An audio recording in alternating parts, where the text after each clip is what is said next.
Selamat berjumpa kembali rekan-rekan para akademisi maupun para praktisi yang bergerak dalam bidang bisnis, pendidikan, kemudian juga pendidikan karakter, terlebih lagi tentang kewirausahaan. Dalam kesempatan yang sangat baik ini kita akan membahas yaitu tentang pendidikan Pancasila. Lebih khusus lagi kita akan menelaah tentang perspektif dari pendidikan Pancasila. Kita semuanya sudah mafhum bahwa pendidikan Pancasila merupakan salah satu dasar dari pendidikan yang ada di Indonesia, mengingat Pancasila merupakan salah satu urat nadi keberlangsungan dari sistem negara Indonesia yang sejak tanggal 17 Agustus 1945 sudah resmi menjadi negara merdeka. Oleh karenanya penting menjadi filosofis kita bersama bahwa tiada lain kecuali Pancasila yang dijadikan landasan ideal bagi kita semua untuk mewujudkan tujuan dari pembangunan nasional, yaitu membangun manusia seutuhnya dalam rangka menciptakan kemakmuran yang berkeadilan. Oleh karena itu kita patut bersyukur oleh Tuhan Yang Maha Kuasa diberikan dianugerahi para pendiri bangsa yang sanggup untuk meletakkan dasar-dasar dalam bernegara dan berbangsa dalam perspektif untuk tiada lagi penjajahan di atas bumi Nusantara. Oleh karenanya dengan perspektif yang sangat berkelanjutan ini kita juga patut berbangga bahwa tidak semua negara memiliki landasan ideal dalam hal bernegara sekaligus berbangsa yang dijadikan panutan dalam hal pengoperasian sebuah negara berdaulat. Tentu kita patut juga melestarikan budaya-budaya, melestarikan semangat-semangat dalam rangka menumbuhkan jiwa Pancasila dalam menjalankan konstitusi yang berlaku di negara Indonesia. Adapun perspektif yang pertama dari pendidikan Pancasila adalah perspektif historis, di mana dalam perspektif historis ini kita melihat ada dua benang merah yang perlu mendapatkan titik perhatian kita bersama, di mana yang pertama adalah kita melihat bahwa latar belakang sejarah lahirnya Pancasila merupakan tonggak dari hasil perjuangan bangsa Indonesia untuk merdeka. Jadi Pancasila betul-betul merupakan hasil karya, hasil olah rasa dari seluruh bangsa Indonesia yang diselaraskan dengan perilaku, dengan budaya, dengan adat, dengan keberagaman yang muncul di berbagai sudut negara Indonesia. Oleh karenanya menjadi penting bagi kita semua untuk terus memelihara sejarah peradaban bangsa Indonesia sampai munculnya Pancasila yang setiap tahunnya kita peringati sebagai hari lahir Pancasila, yaitu setiap tanggal 1 Juni. Perspektif dari skema historis ini yang kedua adalah Pancasila merupakan nilai-nilai luhur dari bangsa Indonesia yang sanggup membedakan nilai-nilai yang dimiliki oleh bangsa Indonesia dengan bangsa-bangsa lain. Kita sedari dulu dikenal sebagai sebuah bangsa yang besar, bahkan menurut sejarah yang tidak bisa dibantah oleh siapapun bahwa Nusantara telah berhasil mencetak sejarah dengan menciptakan berbagai kerajaan, berbagai bangsa yang tidak saja sanggup mengurus dirinya sendiri, namun juga memiliki pengaruh dalam pergaulan internasional pada zamannya. Sebagai contoh, kita pernah menelurkan kerajaan-kerajaan besar seperti Kerajaan Sriwijaya, kemudian ada Kerajaan Mataram, kemudian ada Kerajaan Singasari, dan bahkan yang mungkin paling fenomenal adalah munculnya Kerajaan Majapahit yang wilayahnya mungkin jauh lebih luas daripada negara Indonesia saat ini. Oleh karenanya, dengan bekal sejarah yang sangat panjang ini pula menjadi tanggung jawab besar bagi seluruh elemen bangsa Indonesia untuk menjaga keberadaan dan keeksisan dari bangsa Indonesia di tengah-tengah pergaulan antar bangsa yang saat ini tingkat persaingannya begitu tajam di antara berbagai negara yang ada. Kemudian kita lanjut ke perspektif yang kedua dalam rangka pendidikan Pancasila.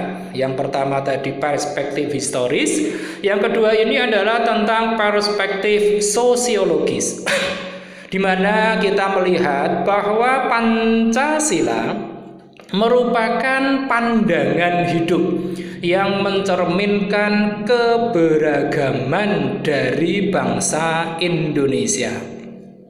Kita tahu dari berbagai literatur bahwa memang sejak dulu kala bangsa Indonesia merupakan salah satu bangsa di dunia yang memiliki berbagai keunikan dibandingkan dengan bangsa-bangsa lain yang ada di dunia ini. Salah satu keunikan tersebut adalah bahwa bangsa Indonesia meliputi atas berbagai perbedaan, misalnya perbedaan suku, perbedaan keyakinan, perbedaan bahasa, perbedaan adat, perbedaan sosial, dan sebagainya. Yang mana dari berbagai perbedaan tersebut justru bagi bangsa Indonesia merupakan anugerah yang tiada tara, karena dengan perbedaan tersebut bangsa Indonesia sanggup menjadi sebuah bangsa yang bersatu padu dalam rangka memelihara keberagaman tersebut. Oleh karenanya dengan Pancasila pula lah maka bangsa Indonesia menjadi satu kesatuan yang tidak bisa dipisahkan antara satu dengan yang lainnya. Mulai dari ujung barat sampai ke ujung timur Indonesia, mulai dari ujung selatan sampai ke ujung utara Indonesia, semuanya adalah satu bangsa, satu bahasa, dan satu kesatuan yang dengan posisi formalnya dideklarasikan pada saat Kongres Pemuda yang kedua yang mencapai puncaknya yaitu pada tanggal 28 Oktober yang diperingati setiap tahunnya dengan tema Hari Sumpah Pemuda.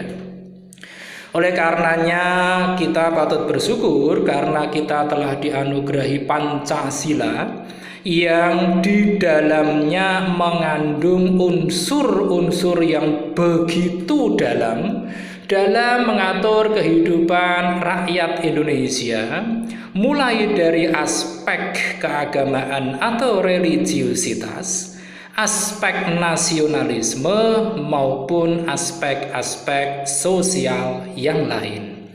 Tiada bangsa di dunia ini selain Indonesia yang mampu mempersatukan dirinya, justru berawal dari keberagaman. Di banyak negara justru dengan keberagaman ini akan menimbulkan berbagai friksi di antara elemen-elemen masyarakatnya.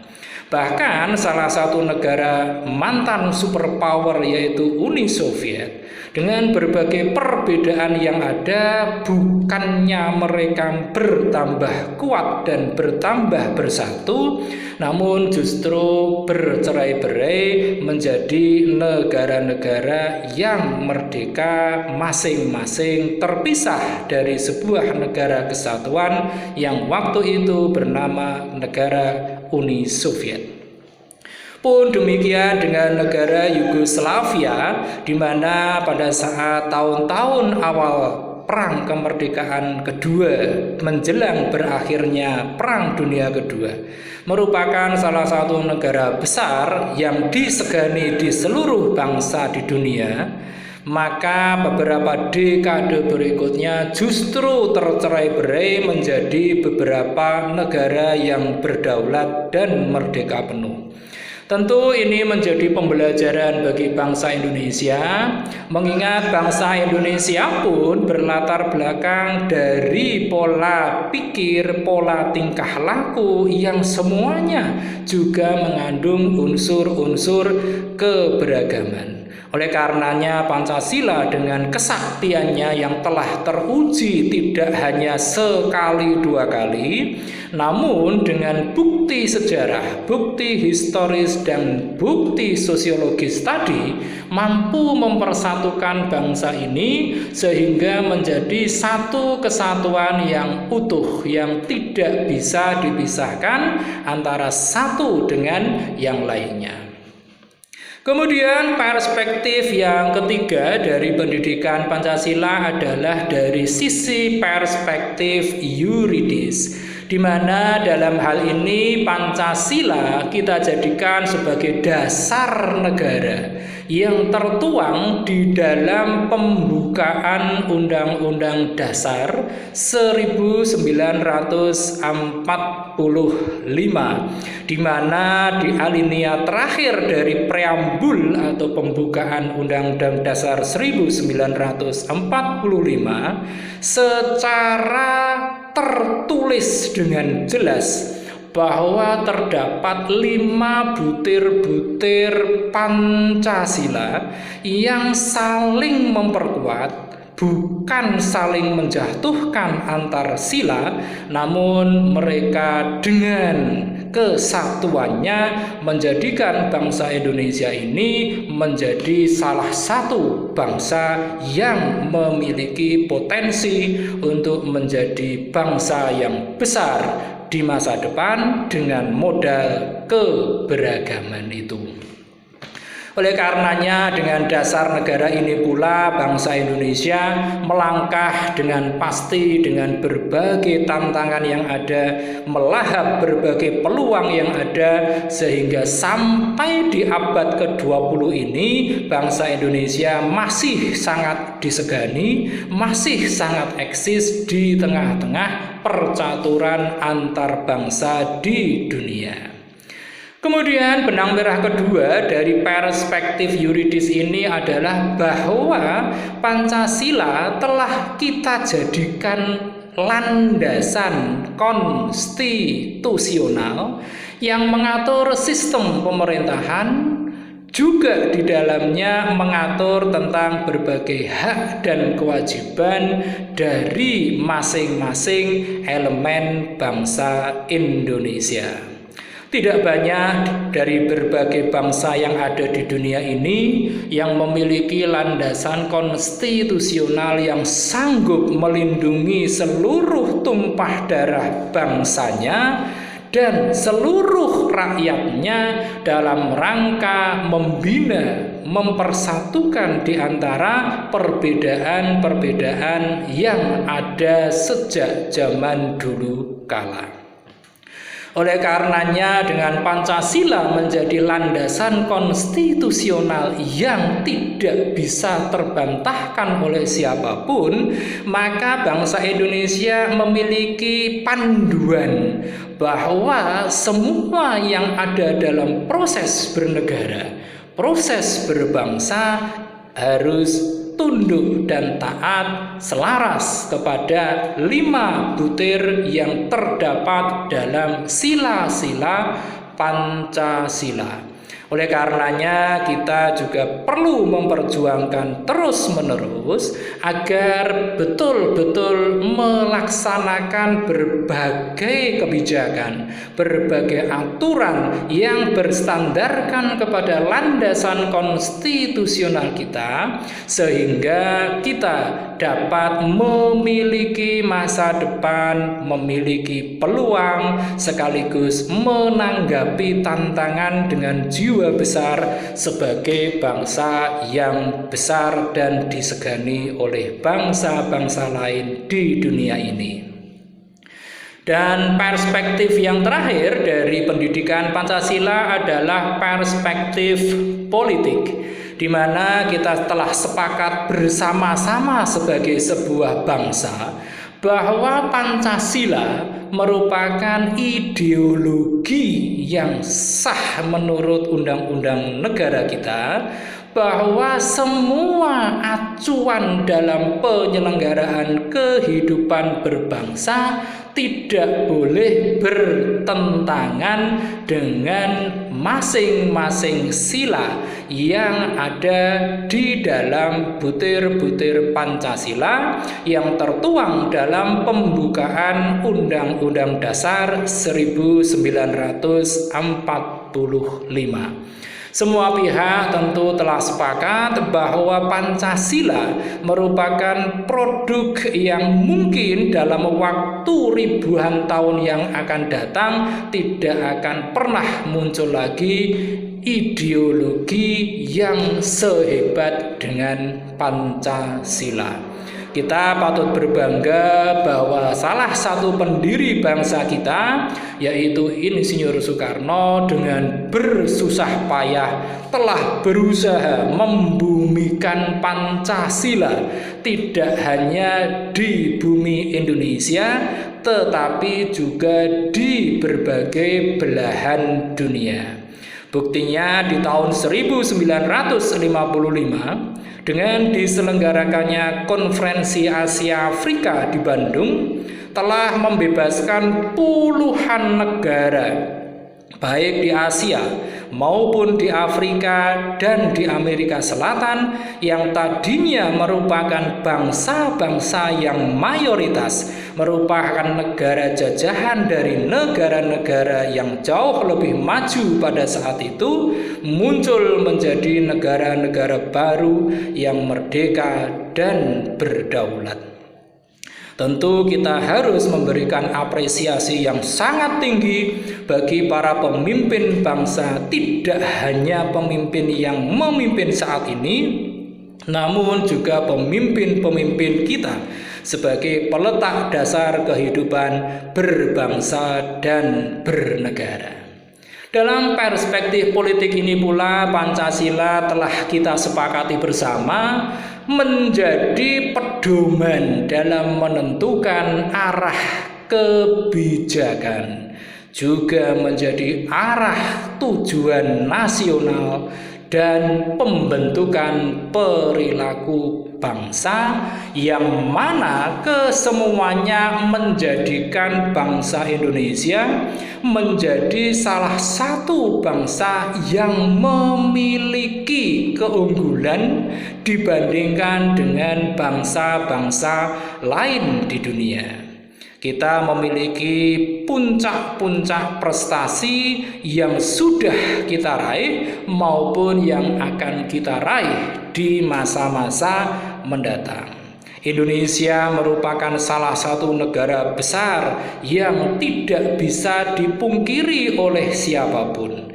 Indonesia memiliki jumlah penduduk yang sangat besar di mana kesemuanya merupakan elemen-elemen yang jika dibina dengan baik tentu menjadi modal dasar pembangunan nasional menuju ke negara maju, setara dengan negara-negara yang pernah jauh meninggalkan kita sebagai sebuah bangsa. Dan bukan tidak mungkin suatu ketika nanti bangsa Indonesia yang beberapa puluh tahun lalu berstatus sebagai negara jajahan akan menjadi negara dengan kekuatan baru yang sanggup menjadi panutan bagi negara-negara lain di dunia ini.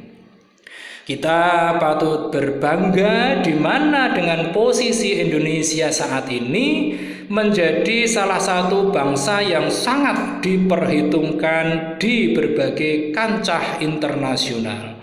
Mulai dari G20, kemudian di OKI, kemudian di ASEAN, kemudian di APEC, dan yang lain-lain. Tentu tidak semua negara memiliki kapabilitas serta kapasitas untuk meraih semua prestasi itu. Namun kita sekali lagi dengan semangat Pancasila, maka generasi muda kita perlu bahkan wajib untuk mempelajari, untuk memahami, bahkan sampai mengejawantahkan apa-apa yang terdapat dalam butir-butir Pancasila tersebut dalam kehidupan berbangsa, bernegara maupun bermasyarakat. Oleh karenanya kita semua memiliki tanggung jawab yang sama untuk membesarkan bangsa ini di bawah panji-panji yang namanya Pancasila yang sanggup mempersatukan bangsa ini dari Sabang sampai Merauke. Demikian penjelasan singkat kita tentang perspektif pendidikan Pancasila. Mudah-mudahan bermanfaat bagi kita semua. Jangan lupa setelah menyaksikan tayangan ini, klik di tombol Anda untuk like, kemudian komen, kemudian Anda share dan subscribe. Terima kasih.